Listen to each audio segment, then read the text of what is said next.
pemblokiran oleh PPATK itu. Terus kemudian ketika rakyat protes, kemudian presiden minta itu dibuka.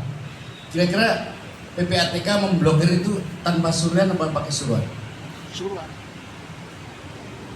Dengan cara itu sebetulnya publik itu udah tahu gitu loh.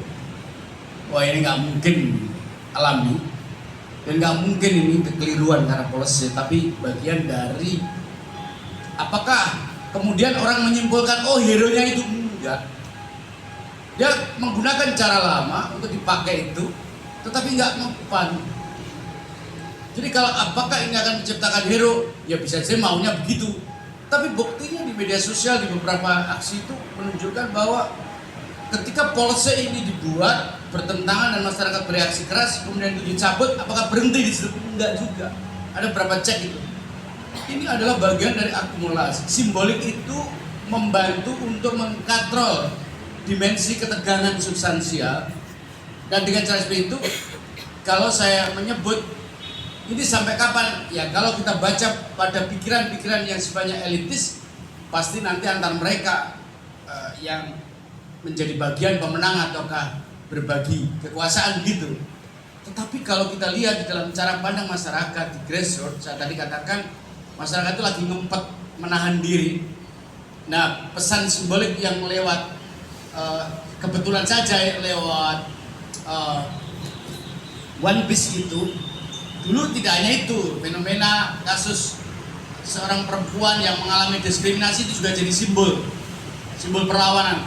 Tidak hanyalah salah satu bagian dari simbol perlawanan yang kemungkinan nanti jika negara tetap ya dengan cara seperti ini, dia akan membesar ini perlawanan.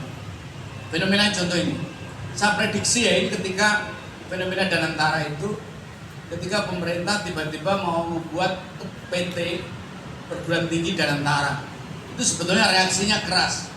Kira-kira negara ini mau apa gitu? Kalau misalnya satu sisi perguruan tinggi dikurangi budgetnya, tapi di sisi yang lain justru mengundang kampus-kampus asing untuk difasilitasi oleh Danantara, pasti akan melahirkan reaksi, ya penolakan. Ini belum aja ini, tapi diskurs tentang itu memperlihatkan kepada kita pendidikan kita itu bagaimana satu sisi di pidato itu disuruh membangun karakter bangsa, nasionalisme, ya memperkuat soal kedaulatan. Tapi di sisi yang lain liberalisasi bahkan neoliberalisasi pendidikan terjadi besar-besaran. Pengurangan resources atau subsidi negara pada perguruan tinggi itu membuat perguruan tinggi itu sebagian besar mencari resources itu dengan lewat sebanyak-banyaknya merekrut jumlah mahasiswa. Dan ini tidak berpikir soal resikonya adalah kualitas. Jika seperti itu, pertarungan antara perguruan tinggi swasta dengan negeri akan terjadi itu. Banyak perguruan tinggi beberapa tempat yang saya cek itu gede banget itu 15.000, 30.000 rekrut mahasiswa itu. Menurut saya ini akan menciptakan ketegangan antara perguruan tinggi swasta dan negeri. Padahal sebetulnya itu adalah dampak dari polisi negara yang mengurangi resources untuk alokasi di bidang pendidikan itu. Anda baru cek itu 20% pendidikan kita sesuai dengan konstitusi, APBN kita itu 20% bisa untuk pendidikan. Tapi apa benar itu? Apakah sampai ke situ rata-rata untuk pendidikan kedinasan? Nah, pendidikan yang sebanyak umum sangat terbatas. Nah, atas dasar itu saya kira isu-isu penting kayak gitu-gitu perlu dibicarakan agar kita tidak salah arah gitu.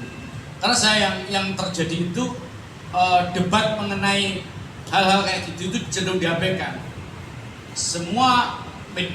Bukan semua ya, sebagian besar ditutup isu-isu yang remeh-temeh sehingga energi masyarakat itu tidak diarahkan hal-hal yang menyangkut tentang tadi ya soal pembukaan lapangan kerja, soal akuntabilitas, soal Danantara. Danantara itu kan mestinya untuk investasi, yang terjadi kan tidak. Nah yang kayak gitu kan penting untuk dikritisi, diingatkan mumpung belum jauh gitu ya. Mumpung belum dampaknya negatif begitu terasa. Nah karena itu perlu diingatkan. Nah ruang publik yang berisi tentang debat yang mengarah pada hal-hal yang substansial menyangkut kepentingan rakyat, menyangkut bidang pendidikan, kesehatan itu sangat penting. itu yang harus direspon oleh negara gitu. Nah, kalau bicara soal ketidakadilan, merosotnya indeks demokrasi kayak gitu-gitu, itu sumbernya kayak gitu. Nah, cara ini yang saya ingatkan pada kita semua bahwa ruang publik kita makin kumuh. Karena perdebatan kita itu tidak bicara substansial dan fundamental, menyangkut posisi negara dan masyarakat, hal-hal pokok gitu. Tapi lebih sekedar berisi tentang umpatan-umpatan. Saya agak prihatin ya, saya serius itu. Perdebatan umpat-umpatan itu dibiarkan di media sosial maupun terutama media sosial yang sebetulnya itu ditonton oleh anak-anak kecil. Umpat-umpatan isu-isuan itu berlebihan dan itu mengingatkan pada kita semua jangan sampai ruang kebebasan yang kita perjuangkan ya dikotori kayak gitu seolah-olah kita ini loh gara-gara kebebasan gini. Jangan sampai begitu. Bukan kebebasannya yang salah, tetapi etik yang membuat kebebasan itu dirusak. Nah itu penting buat kita. Nah, negara harus menganggap ini serius. Karena kalau enggak, ketidakpercayaan ini makin tinggi. Apalagi sekarang nih teknologi informasi, AI dan sebagainya. Ketika negara ini mengalami distrust atau ketidakpercayaan, legitimasi terbatas, AI menjadi seolah-olah jawaban, ya, dan orang menciptakan keraguan-keraguan yang ada itu, dan disitulah maka otoritas yang saya sebut sebagai ruang kita untuk mencari titik di mana kita membangun konsensus kebenaran soal keadilan itu menjadi diabaikan gitu. Saya kira ini penting untuk kita ingatkan ya, supaya negara ini jangan abai, ini problem serius. Karena kalau nggak orang membenahi ini kayak saya, kalau institusi pendidikan saja sudah punya ukuran-ukuran tertentu, standar tertentu menyampaikan sesuatu, dibantah dengan hanya sekedar ngotot, hanya sekedar viewer, hanya untuk tujuan-tujuan yang sifatnya media sosial kayak gitu-gitu. Gimana orang nanti memperjuangkan sesuatu? Nah ini yang saya kira saya agak prihatin karena ini bisa menimpa siapapun. Oke, terima kasih. Jadi kemungkinan tidak akan ada